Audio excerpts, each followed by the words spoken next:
Hey gang, let's now take a look at some additional types of journal entries and how the governmental funds will handle them. In particular, debt service, capital projects. Let's just go over some of those unique items that could appear on your exam so that you're able to prepare well enough to pass. Let's take a look at some examples. We're going to give you some examples here, and this is the Greentown Debt Service Fund. The Greentown transfers $60,000 into the debt service fund from the special revenue fund. Now, we're looking at the debt service fund here. You'll notice they debited the cash they got, and it's just transfers in. Transfers between funds are unique to the governmental entities. This is the other side of the transfer from the special revenue fund, and you'll notice that in this particular case, it's just called transfers in. Our next item here is Greentown made its first $50,000 debt payment, which is comprised of $20,000 of principal and $30,000 of interest. You'll notice here we're debiting the expenditure principal and we're debiting expenditure interest. We make no distinction between the reduction of a liability or interest expense. We're just both expenditures and we credit cash. So debt service expenditures are recorded as an expenditure of the period. Both principal and interest payments are recorded as expenditures. Principal payments are recognized as a period cost rather than as a reduction of the liability. This application of the current financial resource measurement focus will ultimately produce a reconciling item in the accrued-based government-wide financial statement. The next item is we're going to take a look at the Greentown Capital Projects Fund. Greentown issued a $2 million par bond at 99 for road construction. Well, they would have debited the net cash received, $1,980,000. Obviously, there was a discount. That's a debit of $20,000.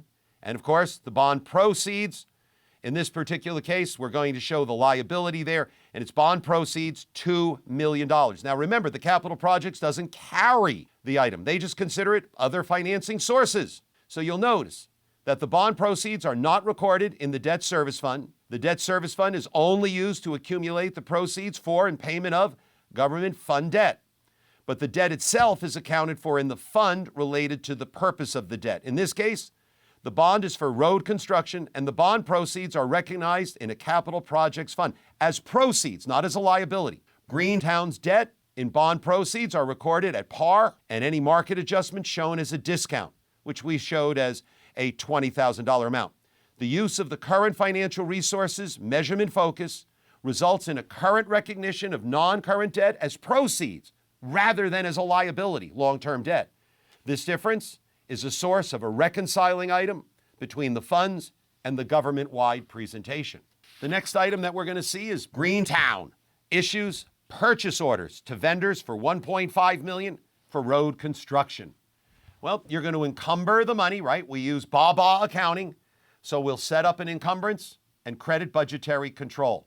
Encumbrances are recorded when the purchase order is let or / issued. The next item is Greentown paid vendors $1.2 million for road construction projects. $300,000 of the original purchase still remain outstanding.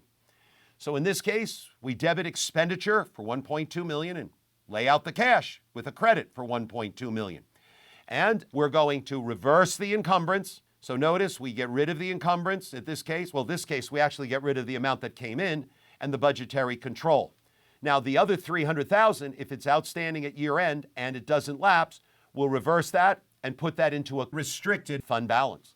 So right here, payments of expenditures incurred in the current period is recorded in a manner consistent with commercial accounting.